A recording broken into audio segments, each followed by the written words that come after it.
Halo, assalamualaikum teman-teman yang ada di rumah. Di video kali ini tuh aku mau berbagi tentang ada beberapa faktor kenapa kita itu nggak mahir-mahir dalam pemeriksaan dalam ibu bersalin gitu.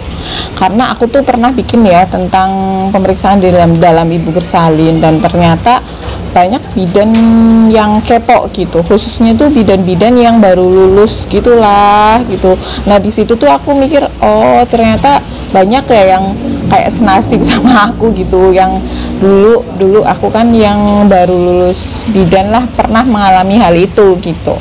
Terus aku inget-inget, aku bikin kesimpulan. Nah aku mau berbagi ke teman-teman, ini kan versi aku sendiri ya teman-teman. Jadi kenapa sih kita itu nggak mahir-mahir dalam pemeriksaan ibu bersalin gitu?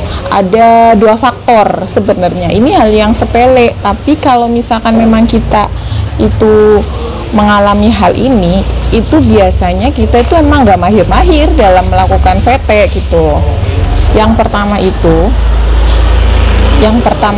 adalah kita itu kurang jarang megang pasien, atau pasiennya kurang.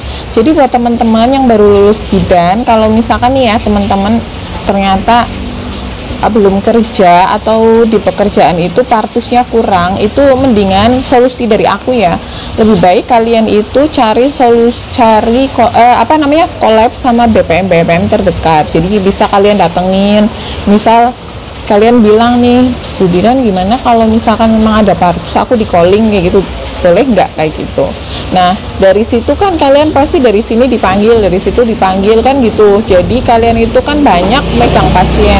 Kalau misalkan kalian banyak megang pasien partus, insya Allah nanti akhirnya kalian akan mahir sendiri karena sudah terbiasa gitu. Terus yang kedua itu, kenapa kita itu nggak mahir-mahir dalam pemeriksaan dalam ibu bersalin itu karena kita itu panik dulu. Kalau misalkan kita baru VT itu kita udah panik duluan gitu. Padahal sebenarnya kalau misalkan kita itu nggak panik, kita tenang, ya kita bisa sih kayak misalkan ini porsinya pembukaan berapa, ketubannya udah pecah atau belum gitu.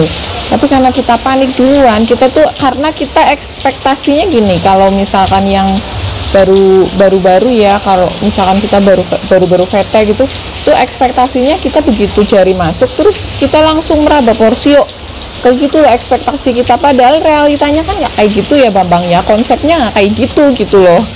Jadi konsep untuk kita VT itu kan yang namanya porsio itu kan bisa di depan, bisa di samping, bisa di bawah kan kayak gitu. Tapi karena kita udah ekspektasinya udah tinggi gitu, oh iya begitu masuk terus ada porsio tinggal diraba gitu.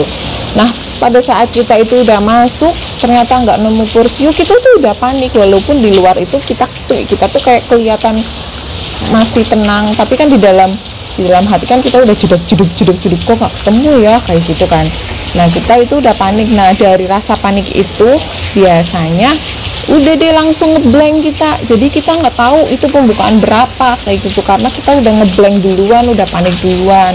Nah solusi dari aku, kalau misalkan teman-teman itu begitu VT terus kok belum ketemu porsio, tenangin dulu aja, nggak usah panik. Kok belum ketemu kayak gitu, itu nggak usah sepanik itu. Kita belajar untuk kalem gitu loh, kalem walaupun di dalam hati itu kita itu deg-degan gitu, kok belum ketemu ya, nggak sesuai ekspektasi kayak gitu loh teman-teman. Ya mungkin itu aja sih, sepele ya, tapi kalau misalkan memang teman-teman masih ada rasa panik terus kita jarang megang pasien, ya memang resikonya ya gitu. Jadi kita itu nanti nggak mahir-mahir dalam melakukan VT. Jadi ya sering-sering mungkin untuk megang pasien partus. Mungkin sekian dulu video dari aku, semoga video ini bermanfaat buat teman-teman semua. Sampai jumpa di video selanjutnya.